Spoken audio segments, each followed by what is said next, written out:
खटीमा गोलीकांड के शहीदों को नमन। सीएम धामी ने शहीद राज्य आंदोलनकारियों को दी श्रद्धांजलि। सांसद अजय भट्ट ने दी शहीदों को नमन।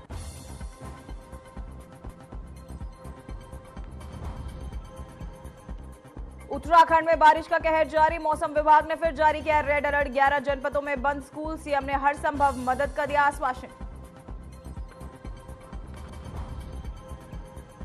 भटवाड़ी में गांव में भूस्खलन से दहशत में लोग। भू गतिविधियों के कारण गांव की जमीन में दिख रही दरारें। प्रशासन से मदद की गुहार।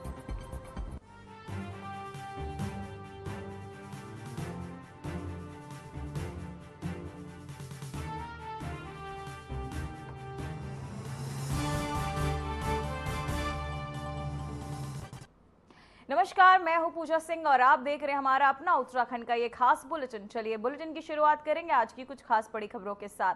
खटीमा गोलीकांड के शहीदों को श्रद्धांजलि। खटीमा में श्रद्धांजलि कार्यक्रम का आयोजन किया गया। सीएम धामी ने शहीदों को किया नमन।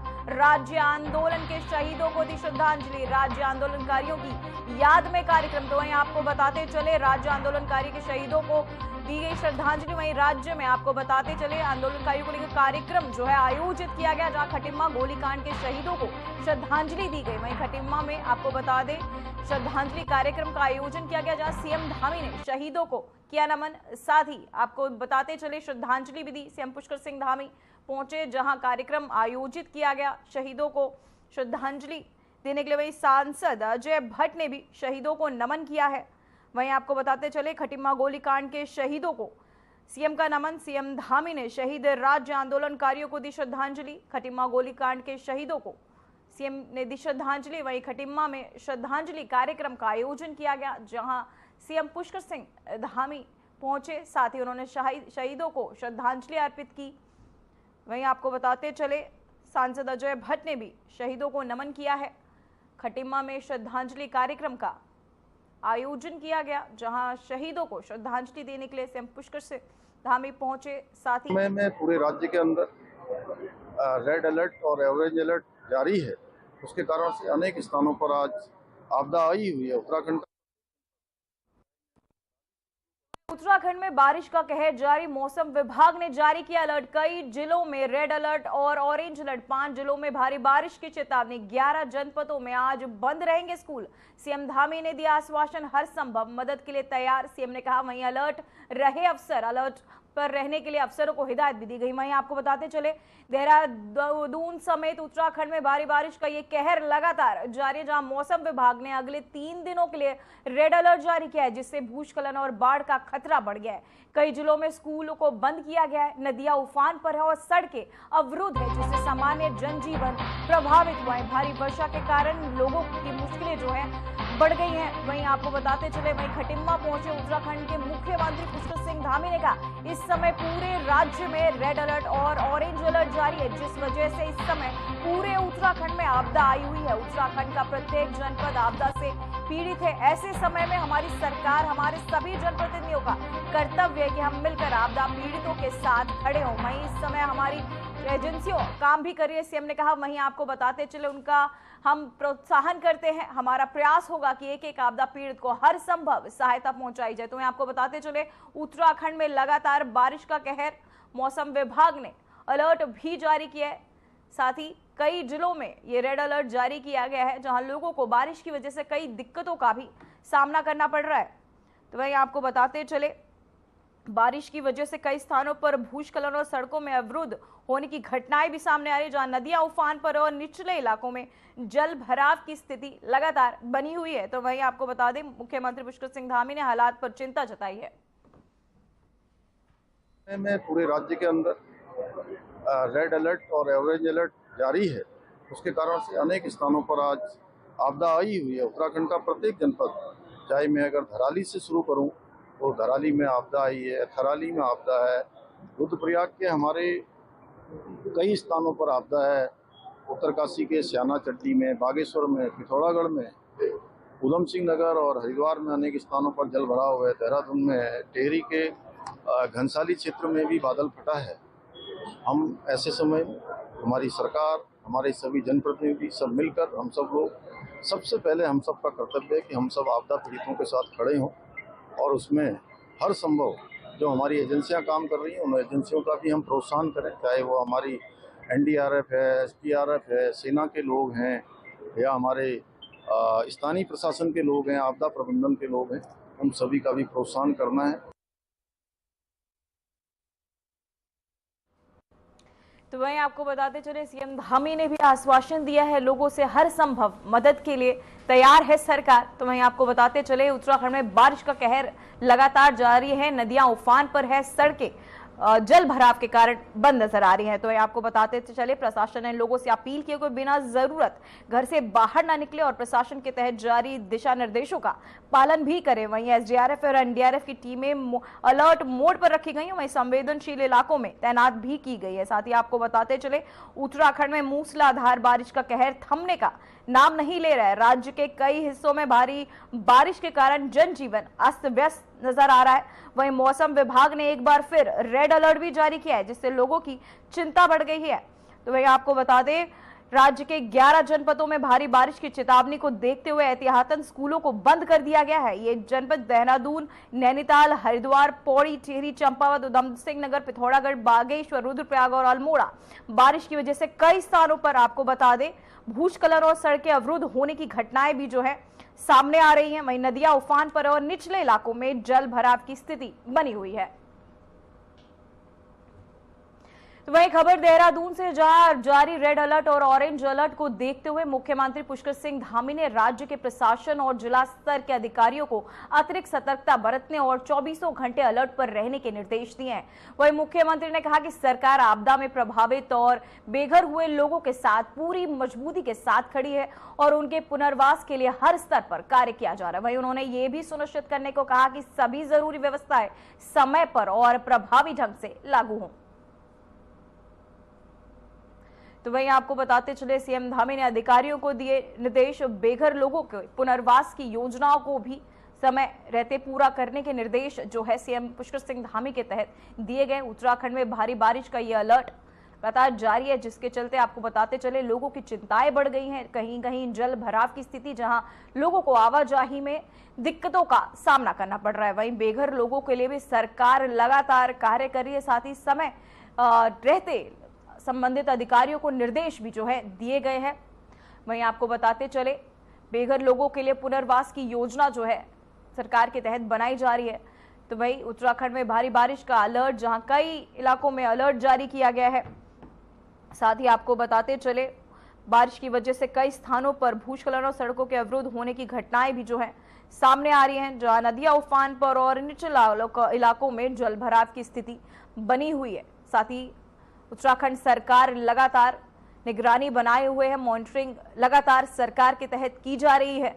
वहीं संबंधित अधिकारियों को भी लगातार निर्देश जो है सरकार के तहत दिए जा रहे हैं। साथ ही एसडीआरएफ और एनडीआरएफ की टीमें जो है तैनात की गई है। वहीं लोगों से लगातार अपील की जा रही है अनावश्यक कार्य करने से, बाहर निकलने से बचे और साथ ही आपको बता दें मौसम का पूर्वानुमान देखकर ही बाहर निकले। तो वहीं देहरादून शहर के कई इलाकों में बारिश हुई है, खासकर दिलाराम बाजार और राजपुर रोड क्षेत्र में मौसम ने अचानक आपको बता दें बदला दिखाया। वहीं और बारिश ने लोगों को राहत दी है। वहीं इस बारिश में तापमान भी गिरावट दर्ज की गई है। बारिश के चलते क्षेत्र में ठंडक बढ़ गई और लोगों ने गर्म कपड़ों का सहारा लिया है। मौसम विभाग ने आने वाले दिनों में भी भारी बारिश की संभावना जताई है। वहीं बारिश के कारण कुछ जगहों पर जल जमाव की भी स्थिति बनी हुई है, जिससे आवागमन में थोड़ी असुविधा लोगों को हो रही है। इसके बावजूद लोग मौसम की इस राहत को पसंद कर रहे हैं।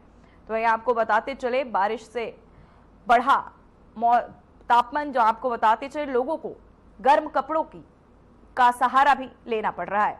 तो वही देहरादून में बारिश का कहर जो है लगातार जारी है, जहां दिलाराम बाजार में हुई बारिश, वहीं आपको बता दें बारिश का लुत्फ उठाते लोग। साथ ही देहरादून में बारिश से ठंडक जो है लोगों को मिली है, जहां लोग गर्म कपड़ों का सहारा भी ले रहे हैं ठंड से बचने के लिए। वहीं आपको बता दें दिलाराम बाजार में हुई बारिश,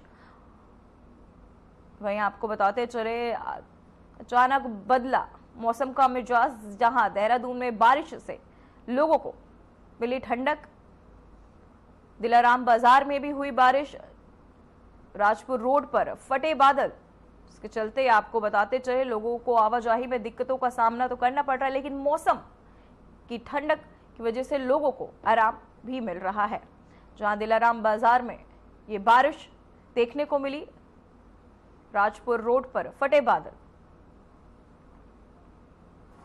तो वहीं आपको बताते चले देहरादून में बारिश से ठंडक जो है लोगों को मिल रही है। वहीं दिलाराम बाजार में बारिश लोगों को खासा दिक्कतों का सामना भी करना पड़ रहा है, उसके बावजूद लोग आपको बताते चले मौसम का आनंद लेते हुए। तो वहीं आपको बताते चले राजपुर रोड पर फटे बादल, जहां दिलाराम बाजार में भी बारिश।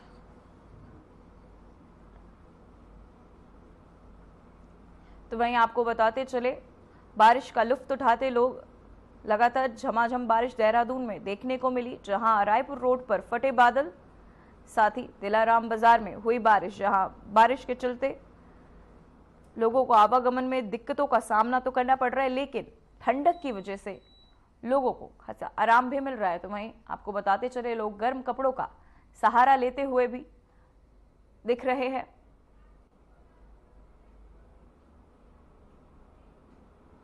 इसी खबर पर तमाम जानकारी के साथ हमारे संवाददाता आशीष डोभाल जुड़ चुके हैं। आशीष, मैं जानना चाहूंगी दिलाराम बाजार में बारिश के चलते लोगों को अब ठंडक भी महसूस हो रही, से लेकर आप क्या कहना चाहेंगे? आपसे उत्तराखंड में लगातार बारिश हो रही है, तो उससे कहीं ना कहीं तापमान में गिरावट आई है। और देहरादून शहर पहले से ही ज्यादा गर्म नहीं रहता है। यहाँ पर थोड़ी सी गर्मी होने पर भी बारिश हो जाती है, कभी बारिश मतलब और शहरों से कहीं ना कहीं इसका तापमान काफी नीचे रहता है और लोग इसका लुत्फ उठा रहे हैं। और जो उमस भरी गर्मी है उससे राहत मिली है।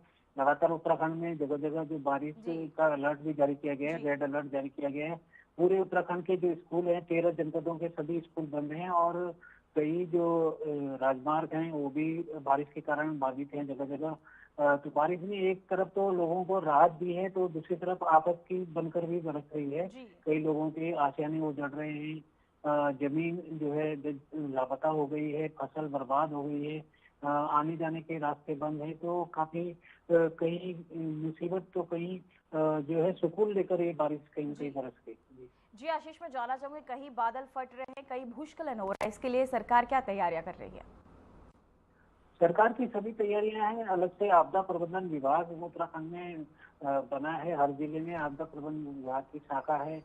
एनडीआरएफ है, एसडीआरएफ है। तमाम जो आर्मी की भी जरूरत पड़ती है तो आर्मी को भी बुलाया जाता है, लेकिन पहले से ही सरकार सतर्क रहती है। लेकिन कई बार ऐसा सामने आता है जो प्रकृति का रौद्र रूप वो किसी की भी बस में संभालना नहीं होता। लेकिन उसके बाद जो राहत और बचाव कार्य है वो कहीं न कहीं मौके पर किए जाते हैं और ज्यादा से ज्यादा लोगों की मदद की जाए, उनको सुरक्षित स्थानों पर पहुंचाया जाता है।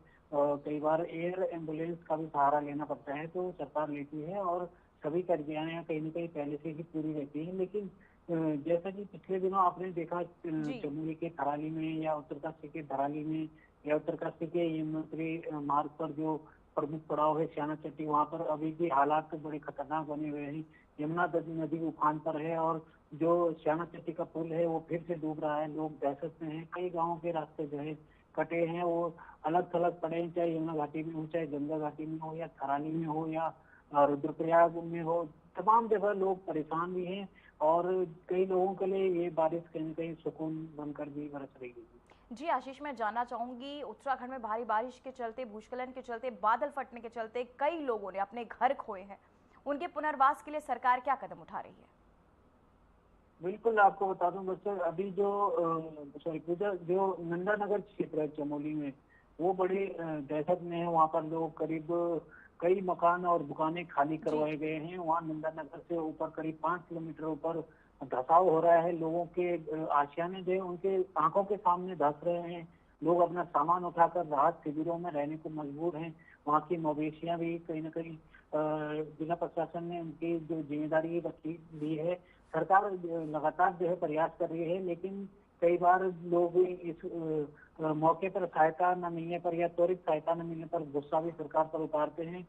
लेकिन सरकार अपनी तरफ से लगी हुई है और कहीं न कहीं जो जोशीमठ में या ज्योतिर्मठ जिसे कह रहे हैं, वहाँ पर पिछले पिछले सालों में आपने देखा होगा कि किस तरीके से भवनों में, घरों में दरारें पड़ गई, उन्हें भी शिफ्ट किया जा रहा है। तो सरकार कहीं ना कहीं मास्टर प्लान इनके लिए भी बनाएगी। जो लोग अब जो है कहीं ना जी कहीं आपदा की जद में आ रहे हैं, उनके लिए भी कोई ना कोई विस्थापन का प्लान सरकार बना रही है। जी आशीष, मैं जानना चाहूंगी क्या लोग संतुष्ट है सरकार के द्वारा किए गए राहत बचाव कार्यों से?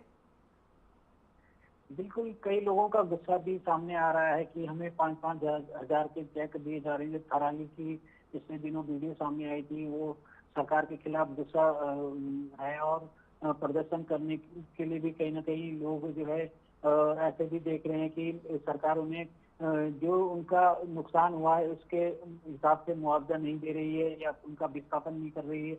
लोगों में गुस्सा भी है, लेकिन सरकार एक सीमित दायरे में ही मदद कर सकती है। जी जितना प्रयास हो सके उन्हें राशन हो, दवाई हो, या फिलहाल जो आश्रय शरण जो राहत शिविर बनाए गए हैं उनमें शरण दी जा रही है, उन्हें खाना दिया जा रहा है। तो ये कुछ दिनों तक सरकार जरूर करेगी, लेकिन आखिर में उन्हें खुद का जो है जो नुकसान हुआ है वो पूरी भरपाई कहीं ना कहीं सरकार नहीं दे पाती है। कुछ परसेंट कहीं ना कहीं सरकार मदद करती है। कुछ दिनों बाद कहीं ना कहीं मामले नेपथ्य में चले जाते हैं। अब आप देखा होगा आपने कि धराली की बात तो फिलहाल कोई अब जल्दी से नहीं कर रहा है, लोग थराली की बात कर रहे हैं। फिर कहीं कहीं दूसरी आपदा आ जाती है, फिर जी लोग जो है कहीं कहीं से भुला देते हैं। जी आशीष, मैं जानना चाहूंगी उत्तराखंड के ऐसे कौन से इलाके हैं जहां लोगों को आपदा का कहर सहना पड़ा है? उत्तराखंड में इस बार आपदा का कहर लगभग जो पहाड़ी जनपद हैं उनमें सबसे ज्यादा उत्तरकाशी को जो है सहना पड़ा है। आपने देखा थराली और धराली बाजार और गांव कैसे तबाह हुआ है, श्याना चट्टी कैसे तबाह हुआ है। जी इसके बाद दूसरे नंबर पे थराली चमोली का जो इलाका है वो है, और रुद्रप्रयाग का छेनागाड़ क्षेत्र है जो हाल ही में देखा गया है। इसके बाद बागेश्वर में भी और पौड़ी में भी कहीं ना कहीं आपदाएं आई हैं, और मैदानी जनपदों में भी कई जगह लोगों के घर बह गए हैं, लोगों की जमीनें बह गई हैं, और कहीं ना कहीं फसलें बर्बाद हो रही हैं। तमाम लोग जो है आपदा के कारण परेशान हैं। जी आशीष, मैं जानना चाहूंगी लगातार लोग घूमने के लिए उत्तराखंड आते हैं, तो क्या उन्हें पहले से ही हिदायतन उन्हें मना किया जाता है कि आगे ना जाए? क्या कुछ ऐसी व्यवस्थाएं की गई हैं? बिल्कुल, समय समय पर सरकार अलर्ट जारी करती है कि मौसम के पूर्वानुमान के अनुसार ही अपना जी यात्रा प्लान करें। जो जिले के जो पुलिस अधिकारी रहते हैं, एसएसपी रहते हैं, वो भी अपने अपने माध्यमों से, चाहे सोशल मीडिया हो, अन्य माध्यम हो, उसके माध्यम से लोगों को जागरूक करते हैं कि बरसात में यात्रा न करें। और जो मौसम का, क्योंकि आज की डेट में हर व्यक्ति के हाथ में मोबाइल जी है, सभी को पता रहता है कि आने वाले कुछ घंटों में बारिश होने वाली है, धूप खिलने वाली है। तो लोगों को भी खुद सतर्क रहना चाहिए, और यात्रा करने से पहले जो वहाँ पर आवाजाही हो रही है, जो टूरिस्ट उनको जो पैकेज लेकर जो जगह जगह भेजते हैं, उनसे भी जरूर जानकारी रहनी चाहिए कि हम अगर अपने टूरिस्ट को भेज रहे हैं तो वो कैसा वहाँ मौसम होना चाहिए, या कैसा इस समय नहीं भेजा जाना चाहिए। तो उनको खुद ही सतर्क रहना चाहिए। सरकार भी अपनी तरफ से पूरी कोशिश जी करती है लोग की जागरूक रहें, और ऐसे इलाकों में न जाएं जहाँ भूस्खलन हो सकता है, आप फंस सकते हैं। कहीं आपकी 10 दिन की 4 धाम यात्रा एक पूरे महीने की न हो जाए, तो ऐसे लोगों को पहले से ही सतर्क किया जाता है। जी आशीष, मैं जानना चाहूंगी कि जो लोग पहले से ही आके फंसे हुए हैं उनके लिए सरकार क्या कार्य कर रही है? बिल्कुल, जो लोग फंसे हैं पूजा, उनको जो राहत शिविर है उनमें रखा जा रहा है, लेकिन कई लोग ऐसे हैं जो अब रह रहे हैं जी होटल रह रहे हैं या बहुत बहुत धन्यवाद आशीष आपकी तमाम जानकारी के लिए। तो वहीं आपको बताते चले भटवाड़ी ब्लॉक में कार्यक्रम गांव के पास निचले सक्रिय भूस्खलन क्षेत्र में दहशत का माहौल देखने को मिला। लगातार हो रही भू गतिविधियों के कारण गांव की जमीन में दरारें देखी जा रही हैं, जिससे स्थानीय लोग भयभीत हैं। वहीं ग्रामीणों के अनुसार पिछले कुछ दिनों से जमीन में दरारें बढ़ती जा रही हैं और घरों व खेतों पर इसका प्रभाव साफ नजर आ रहा है। तो वहीं आपको बताते चले कि भूस्खलन की आशंका को देखते हुए लोग लगातार प्रशासन से मदद की मांग कर रहे हैं। विशेषज्ञों का मानना है कि अगर समय रहते ठोस कदम नहीं उठा गए तो स्थिति और भी गंभीर हो सकती है। वहीं प्रशासन के तहत क्षेत्र का सर्वे किया जा रहा है और प्रभावी परिवारों को आपको बता दें सतर्क रहने के निर्देश भी दिए गए। साथ ही स्थानीय लोगों से मांग की गई कि जल्द से जल्द राहत और पुनर्वास कार्य की व्यवस्थाएं की जाएंगी ताकि संभावित आपदा से जान माल की हानि रोकी जा सके।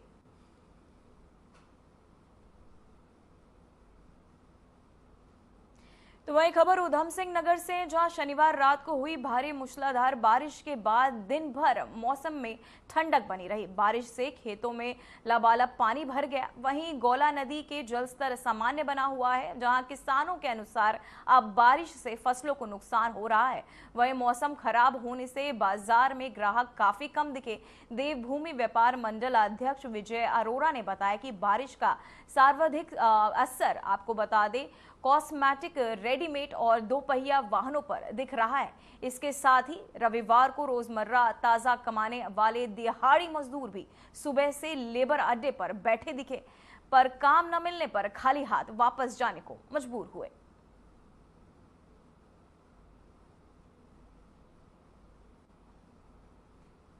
तो वहीं रुद्रप्रयाग से इस वक्त की बड़ी खबर सामने आ रही है, जहां रुद्रप्रयाग राष्ट्रीय राजमार्ग पर लैंडस्लाइड, कई जगह लैंडस्लाइड से टूटे रास्ते, 9 लोगों के लापता होने की खबर। मौके पर राहत और बचाव कार्य जारी। तो वहीं आपको बताते चले लैंडस्लाइड से आपको बता दें राजमार्ग अवरुद्ध हुआ। वहीं कई जगह से लैंडस्लाइड से रास्ते जो है टूटते नजर आए। 9 लोगों के लापता होने की खबर जो है सामने आ रही है। वहीं मौके पर राहत और बचाव कार्य जारी किया गया।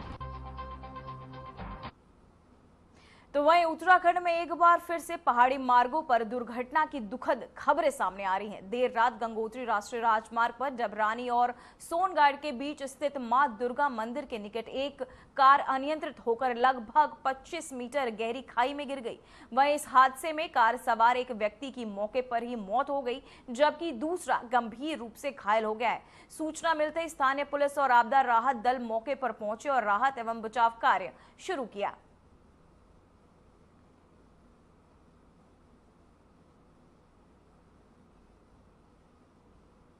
तो वही खबर हरिद्वार से, जहां अखिल भारत वर्षीय यादव महासभा हरिद्वार और यादव समिति रानीपुर हरिद्वार में आपको बता दें BHEL में रोजा गला रंज और साथ ही रज कलश यात्रा का भव्य स्वागत किया गया। यात्रा पूरे भारतवर्ष में विभिन्न प्रांतों में होती हुई हरिद्वार पहुंची, जहां यादव समाज के सैकड़ों साथी एकत्रित हुए। वहीं इस अवसर पर आपको बता दें 1962 में भारत चीन युद्ध में आपको बता दें रेजांगला की वीर गति को प्राप्त हुए 120 यादव रणबांकुरों को श्रद्धांजलि अर्पित की गई।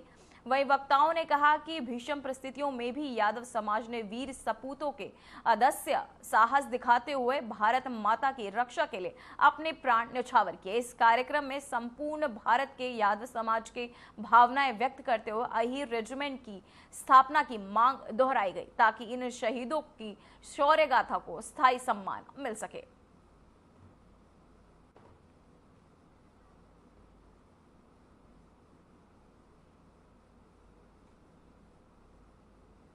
जो अहीर रेजिमेंट की मांग है वो 1967 से यादव महासभा कर रही है और हमेशा हमको आश्वासन मिलते हैं, लेकिन सरकार है, अभी शायद सरकार का मन नहीं माना। अब ये रजांगला कलश यात्रा जो रजांगला युद्ध के शहीदों के शहीद स्थल की मिट्टी को लेकर पूरे देश में चल रही है, तो उसके बाद हम 18 नवंबर जनता मंत्र पर बड़ा विशाल आम सभा के साथ इसका समापन करेंगे। तो उम्मीद है कि सारा देश का यादव वहाँ आकर के रही रेजिमेंट की मांग को पुख्ता तरीके से सरकार के सामने उठाएगा। हम उम्मीद करते हैं कि सरकार हमारी बात को सुने। ये 1962 चाइना में रेजांगला युद्ध के में जो यादव वीर सैनिक शहीद हुए, उनकी याद में और हम अपनी आने वाली पीढ़ी को, समाज को या लोगों को ये बताना चाहते हैं कि वीर अहीर सैनिक बहुत बलशाली होता है, मृत्यु तक लगातार युद्ध लड़ता है। लेकिन अपेक्षाकृत जो सम्मान मिलना चाहिए था वो सम्मान प्राप्त नहीं हुआ। शहीद रेजिमेंट की स्थापना नहीं हुई। हम लोगों की सबकी यही मांग है कि यही। तो वहीं खबर देहरादून से, जहां प्रेमनगर क्षेत्र में उत्तरांचल लॉ कॉलेज के पास गणेश विसर्जन कार्यक्रम के बाद माहौल तनावपूर्ण हो गया। विसर्जन के दौरान आपसी कहासुनी के बाद दो गुटों में झड़प हो गई, जिससे क्षेत्र में अफरा तफरी मच गई। विसर्जन के दौरान डांस और डीजे को लेकर किसी बात पर विवाद शुरू हुआ, जो देखते ही देखते झड़प में बदल गया। मौके पर मौजूद स्थानीय लोगों और दुकानदारों ने बीच बचाव की कोशिश की, लेकिन हालात बिगड़ते देख पुलिस को बुलाना पड़ा। पुलिस अधिकारियों के अनुसार स्थिति अब पूरी तरह नियंत्रण में है और किसी के गंभीर रूप से घायल होने की कोई सूचना नहीं है।